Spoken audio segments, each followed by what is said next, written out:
Hello my viewers, welcome back to the channel. And by the video title, you know what this video is about. Steelers get the victory, get it done. What did I say, Brad? What did I say, Brad?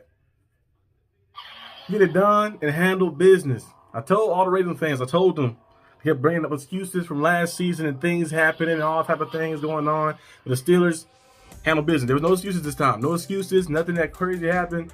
The Ravens had opportunity, and the Steelers did a good job defensively. Now offense played horrible. And it's in the sense of throughout the whole game, you look at the offense, we didn't score any touchdowns at all. Everything came from Boswell, hitting those big field goals. He hit a 60-yarder, 57-yarder, 50-yarder, 45-yarder. He hit all these big-time kicks down the field. He had 6 field goals to help us get this win right here. Kind of like that first game we played against the Falcons. Now, I do think if Justin Fields was utilized a lot more in the red zone, they used him here and there. He had some big-time positive plays. He had a big 8 or 9-yard run on one play for a QB draw. He had one at the end of the game like that. And he was out there again for a third time. They kind of did the fake read option and handed to Najee up the middle. Now, if they utilized Justin Fields in the red zone a lot more, I think he would have been pretty good. And we probably got some more touchdowns because Russell Wilson had opportunities to score with his legs, but he decided to keep the ball, hold the ball a little too long. He threw an interception. We could have threw it away. He had another play, too, where he held the ball a long time, and then he kind of just ran out of space and threw it away. Incompletions that happened and stuff. We're seeing a drop by Van Jefferson. So there's a lot of things I want to discuss on the offensive side. But first thing first, I'm going to go through, of course, each quarter. I'm going to get through the offense here and there from each quarter. I'm going to go through each quarter and break down some of the notes, things I like and things I didn't like. Starting out first, second play from scrimmage.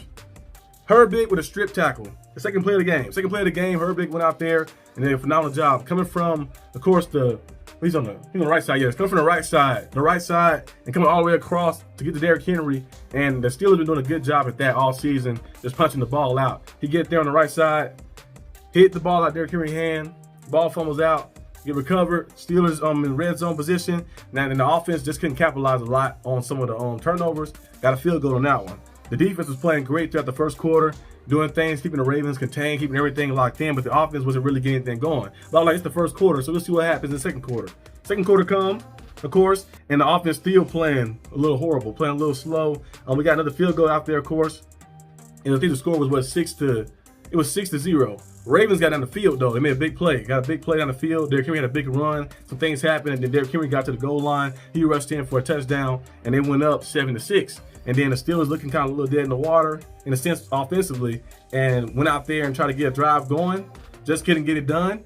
It just didn't happen too well, so turned the ball over at the punt it. But then Patrick Queen made a big-time play. Got a forced fumble, forced the ball out of Isaiah Likely, and he recovered his own forced fumble as well. That was a nice play because Isaiah Likely was still up at first. He had one arm almost on the ground, but the form didn't touch down yet. The ball was already moving. Ripped it out of him. Got the ball back. The Steelers didn't capitalize and get in the end zone, so they scored another field goal and had a lead 9-7. And then the second half came by. Look at Boswell hit a 57-yard field goal to make it a 12-7 lead. George Pickens had a big catch on the outside, but the Steelers couldn't score again like that, so they made it 15-10 after the field goal again. And then you look at the fourth quarter when he got here, the Steelers' run game got going. Got going real good on that one drive. Najee Harris had a big run. You see Jaylen Warren, all those guys getting those big runs and making plays. Darnell Washington had a big 25-yard catch in the middle. He had a few big catches that game. But then Russ in the the red zone, went out there and threw an interception in the end zone. He got the ball. He broke the tackle on one of the plays. He broke the tackle. I thought he got sacked on that because he broke the tackle, stepped on the guy down, kind of shifted his way out, got to the outside.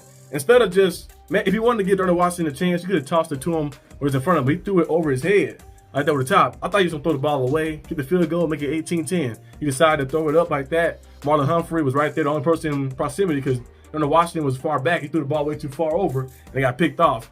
And luckily, the Steelers defense did a good job because Peyton Wilson made a phenomenal play. I never seen anything like that before. I seen some crazy interceptions, of course. Like my favorite one is probably Palomalu. The great sliding interception versus the Chargers. We slid and got it with his fingertips. That was probably amazing one. The one against the Titans he had, we caught it one-handed like that. But that interception that Peyton Wilson did was very good because he'll have the ball in his hands. He had the ball, he had it caught, but it wasn't secured though because it was the ball right here. But Peyton Wilson had his arm still in the whole time. So when he was going to the ground and started moving, he never had full possession of it. So he was able to curve it in and able to rip it out of him and got the interception. And the Steelers did a good job of doing that. And they went down the field. I think they got a field goal in that drive, if I'm not mistaken. A field goal in that drive. And then eventually the Ravens got the ball back, had an opportunity. Of course, they handled business, and they scored a touchdown because I think Zay Flowers, he ran like a little in route like that. Dusty Jackson stayed on the outside of him instead of staying inside leverage, so he had a lot of space. There was no safety help, so the middle of the field was wide open.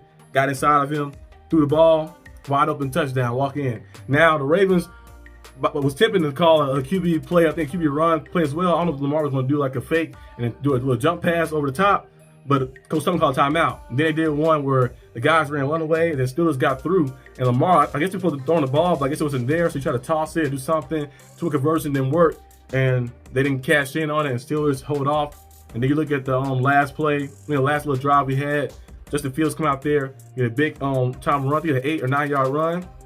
And then you look at what else? I think he had an 8, 9 yard run, and he got the ball back again. Najee Harris with the fake right up the middle. Easy peasy, Steelers win. That was kind of my quarter by quarter notes that I had, the things I liked from the team. Now, starting from the defense did a phenomenal job. You hold the Ravens. That big time offense coming into the game was averaging 33, 34 points per game. I think was it 34 or 35? I think it was 35 points per game. They averaged a crazy number. Going out there dominating defenses and destroying them. You hold them to just 16 points. You also hold Lamar Jackson. His complete percentage was lower. You hold all the different receivers down. You did a good job at controlling Derrick Henry. He had a big run here. He had one big run in the game, and he scored a touchdown. But overall, he had the same production he had like been having through most of the games. You did a good job of containing all that, keeping everything inside. Not too many big plays. The Ravens was held down, and you held them to 16 points. And usually you hold a team to 16 points, you're going to win most of the time. Now, the offense. The offense. There's a lot discussed on the offense.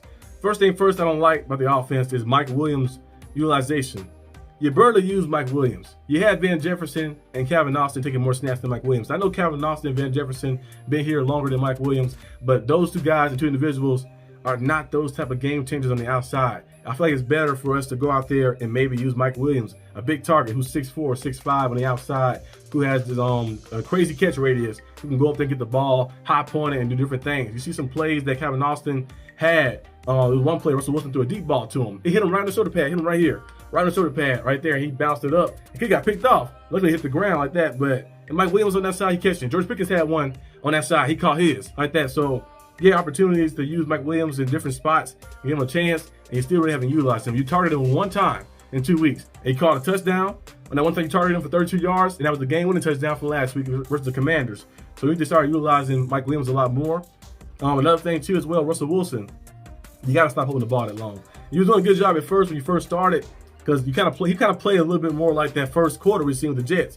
He held the ball a long time, trying to make something out of nothing sometimes. But like he have guys open. Not give everything covered, and something that's crazy happen when they get through fast and they sack you. But some of those sacks he took, it was guys open. Darnell Washington, 6'7", 6'8", 280-pound man. You can't really miss that too often. He's right here waving his hands like this. I'm open. And Russ holding the ball a long time, and then he gets his head back around to get sacked. Najee Harris open on the flat.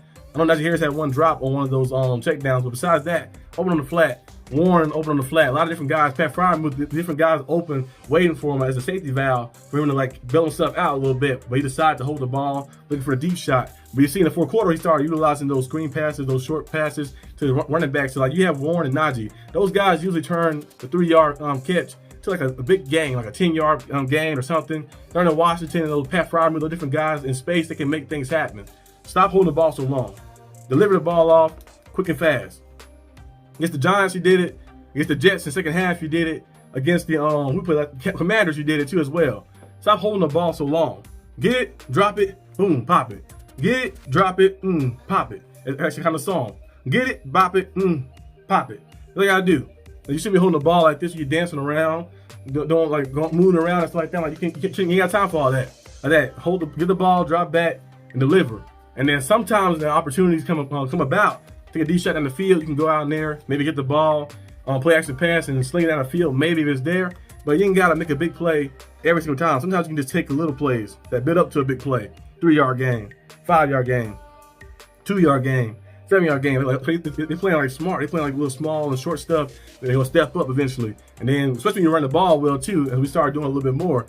And that's one thing I want to talk about too as well. I think the Steelers need to start utilizing their playmakers. That's a crazy play right there. The Chief and Bills game is on right here. That's a crazy play. The game started off crazy. He already threw an interception in his first play. It's crazy. Mahomes threw interception already. But the Steelers need to start off faster. Like, use the playmakers that you have in your team. Start off faster. I'm like, the team has one of the worst defenses in secondary throughout the I think the past like 10 weeks. And the rushing attack has been the best. The Steelers not ever attack a team's weakness, ever. Like, you have Najee Harris, one of your playmakers. You utilize him, put him in a position, go out there and utilize him, let him get some handoffs, let him get some touches and stuff. I think that happened against the Cowboys. We put the Cowboys had one of the worst run defenses, but we decided to throw the ball against them instead of run the ball. Did the same thing against Commanders a little bit in the first half. Kept them around the game. Then we started to kind of utilize and say, oh, let's do our opportunity to run the ball a little bit more and do this a little bit more.